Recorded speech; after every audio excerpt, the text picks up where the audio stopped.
Hi, my name is Kaylee, and I will be doing my persuasive speech on balancing public safety and medical confidentiality and where we should draw the line. Imagine you're given a situation. A man goes to his doctor and he admits he is having thoughts of harming a specific person.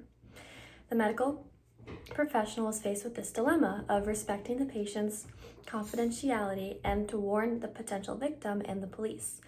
Which one would you choose? Even though this is a difficult dilemma, this given scenario is not just hypothetical, but it also represents the most pressing ethical debate in medicine today. There is a balance between protecting a patient's privacy and protecting the public safety. While confidentiality is an important factor for the trust in healthcare, there are also scenarios when the public safety must come first. Medical professional confidentiality is important for the trust in healthcare systems, and there are circumstances where protecting the public safety takes priority. I will explain the value of confidentiality and the risks to the public safety, and then striking a balance between the two. So, the value of confidentiality. According to HIPAA and the Health and Human Services, medical confidentiality is the foundation for healthcare. It is the need for patients to feel safe in an area to share their personal habits and conditions without the fear of exposure. Trust allows doctors to diagnose and treat their patients effectively. If patients fear that their secrets won't stay private, they could avoid seeking help altogether, which can harm society and themselves and lead to a misdiagnosis.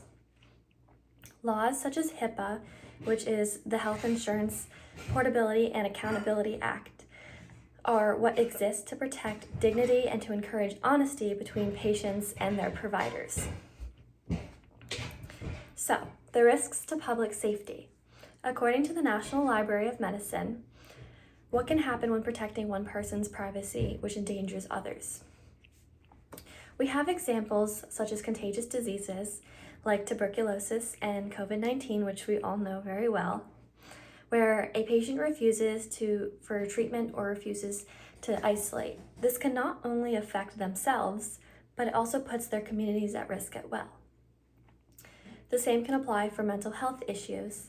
The Supreme Court of California established the Tarasoff principle, and this is what paved the foundation for the concepts of the duty to warn and the duty to protect.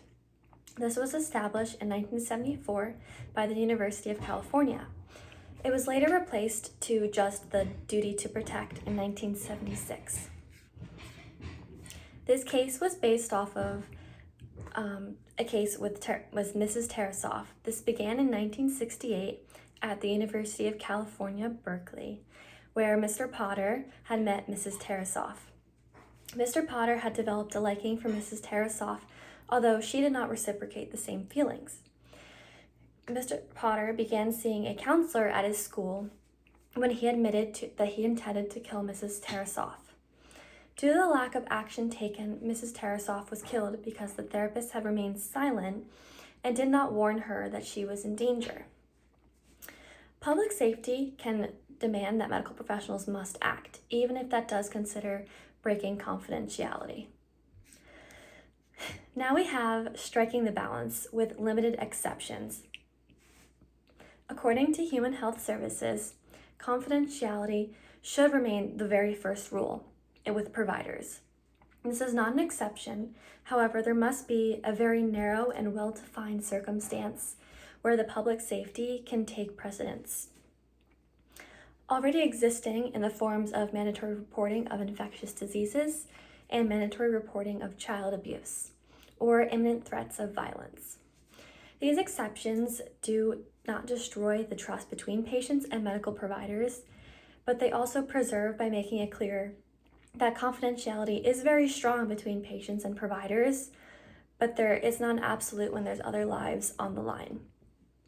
This ensures that the rights of patients are also respected while protecting and respecting our community from preventable harm.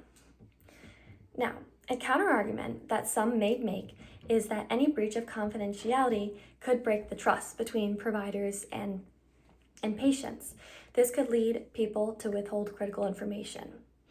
Although this is a very valid concern, by keeping the exceptions of breach very transparent with the public and legally defined, you can keep the trust while ensuring that the medical professionals will act upon any serious threats or dangers.